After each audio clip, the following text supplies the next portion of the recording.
2026 సంవత్సరం. రష్యా ఒక కీలకమైన దశలో ఉంది. పైకి చూస్తే చాలా బలంగా, ఉక్కులా కనిపిస్తుంది. కాని లోపల నెమ్మదిగా పగుళ్లు ఏర్పడుతున్నాయి. ఈరోజు మనం సరిగ్గా ఆ పగుళ్ల గురించే మాట్లాడుకోబోతున్నాం. డిజిటల్ కంట్రోల్ గోడల దగ్గర్నుంచి దౌత్యపరమైన వైఫల్యాల వరకు ఇవన్నీ ఒకదానికొకటి ఎలా ముడిపడి ఉన్నాయో చూద్దాం. ఒకప్పుడు ఐరన్ కర్టన్ అంటే ఒక భౌతికమైన గోడ. కానీ ఇప్పుడు కాలం మారింది. ఇది కొత్త ఐరన్ కర్టన్, పూర్తిగా డిజిటల్. 2026 వచ్చేసరికి రష్యా తనని తాను ప్రపంచం నుంచి డిజిటల్గా వేరు చేసుకుంది. అయితే ఇక్కడో విషయముంది. ఈ గోడ దేశాన్ని బయట ప్రమాదాల నుంచి కాపాడటానికి కాదు, దాని స్వంత ప్రజలనే లోపల బంధించి ఉంచడానికే కట్టారు. అసలింత పెద్ద డిజిటల్ ఇనుపతెరను ఎలా నిర్మించారు?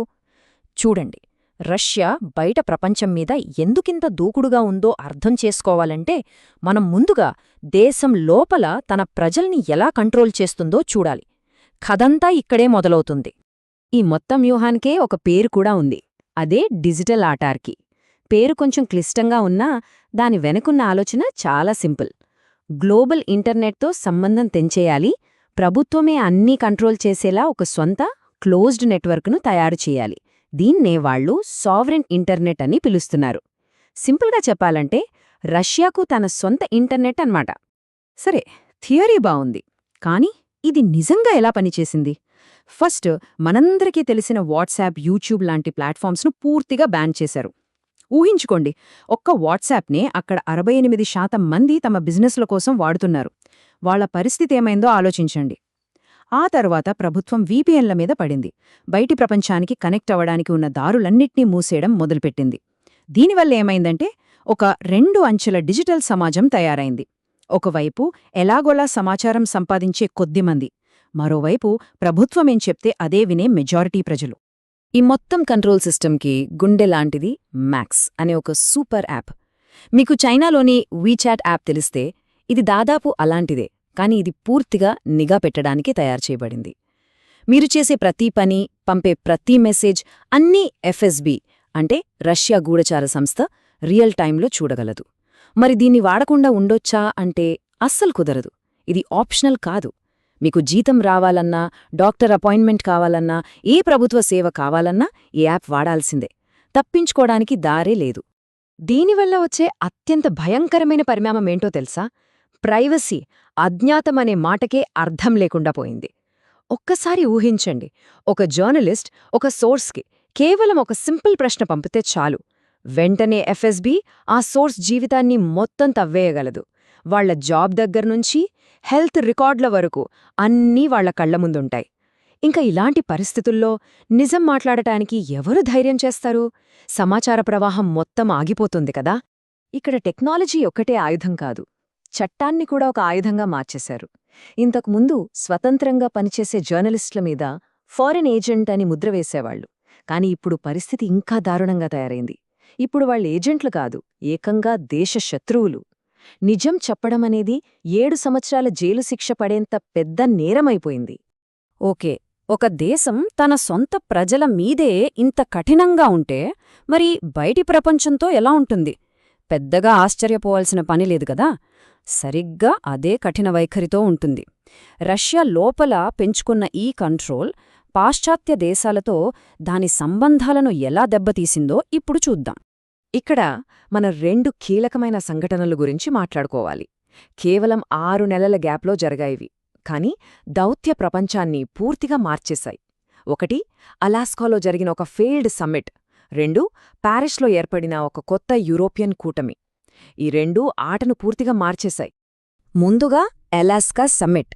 ఇది ఒక మాటలో చెప్పాలంటే పెద్ద డిజాస్టర్. అమెరికా కేవలం పరిస్థితిని అంచనా వేద్దాం అన్నట్టుగా వచ్చింది, కాని రష్యా దీని అమెరికా బలహీనతగా చూసింది. అమెరికా ఏమో తొందరగా ఒక కాల్పుల విరమణ ఒప్పందం అయిపోతుందని ఆశించింది, కాని రష్యా ఏమో తాము ఆక్రమించుకున్న ప్రాంతాలకు అధికారికంగా గుర్తింపు కావాలని పట్టుబట్టింది. చివరికేమైంది? ఎలాంటి ఒప్పందం జరగలేదు, ప్రతిష్టంభనే ఏర్పడింది. కాని పుతిన్కు మాత్రం ఇదొక పెద్ద పీఆర్ విక్టరీ. ప్రపంచ వేదికపై తన బలాన్ని చూపించుకునే అవకాశం దొరికింది.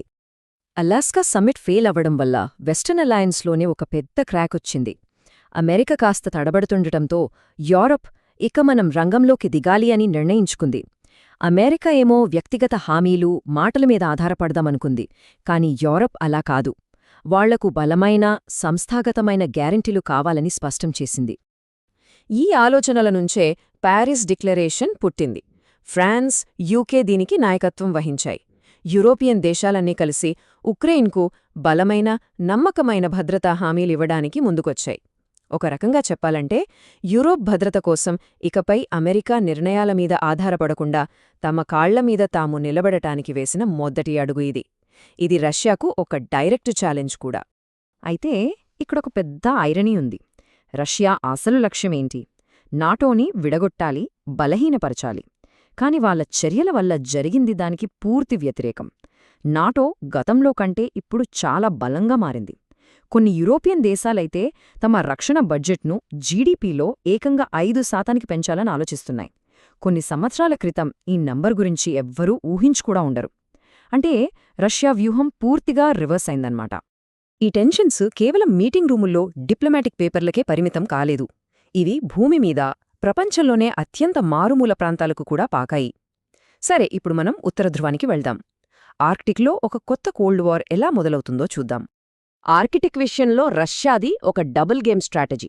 పైకి ప్రపంచం ముందు మాట్లాడేటప్పుడు అంతర్జాతీయ సహకారం, భద్రత, శాస్త్రీయ పరిశోధనలు లాంటి మంచి మాటలు చెప్తారు. కాని వాస్తవంలో జరుగుతున్నది వేరే. అక్కడున్న నార్థన్ సీ రూట్ను పూర్తిగా తమ కంట్రోల్లోకి తీసుకోవడానికి ప్రయత్నిస్తున్నారు. ఆ ప్రాంతాన్ని మొత్తం సైనికీకరిస్తున్నారు. అంతర్జాతీయ జలాలను కూడా తమ సొంత ఆస్తిలా భావిస్తున్నారు. కాని రష్యా ఎందుకింత దూకుడుగా ఉంది? ఈ వైఖరి వెనక ఏదో ఒక లోతైన భయం, ఒక వ్యూహాత్మక ఆందోళన ఖచ్చితంగా ఉండి ఉంటుంది. అసలు వాళ్ళు దేనికి భయపడుతున్నారు? దానికి సమాధానం GIUK గ్యాప్, అంటే గ్రీన్లాండ్, ఐస్లాండ్ ఇంకా యూకే మధ్య ఉన్న సముద్రమార్గం. ఇది చాలా కీలకం. ఎందుకంటే రష్యా నౌకాదళం అట్లాంటిక్ మహాసముద్రంలోకి వెళ్లాలంటే ఇదొక్కటే దారి. ఇప్పుడొకవేళ అమెరికా గ్రీన్లాండ్లో తన సైనిక బలాన్ని పెంచితే ఈ దారిని మూసేయగలదు. అలా జరిగితే సముద్రం నుంచి రష్యా ప్రయోగించే న్యూక్లియర్ వెపన్స్కు పెద్ద దెబ్బ తగులుతుంది. సరిగ్గా ఇదే భయంతో రష్యా ఆ ప్రాంతంలో సైన్యాన్ని మోహరిస్తూ తన పట్టును పెంచుకోటానికి చూస్తోంది. ఇలా రష్యా బయట ప్రపంచంతో పోరాడుతుంటే లోపల తన స్వంత పునాదులే కదులుతున్నాయి.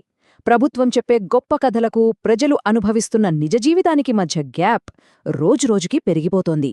బహుశా అన్నింటికన్నా ప్రమాదకరమైన పగులు ఇదేనేమో.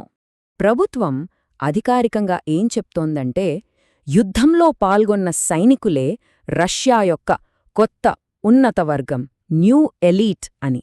వాళ్లకే సమాజంలో పెద్దపీట వేస్తామని, గొప్ప పదవులిస్తామని వాగ్దానాలు చేస్తోంది.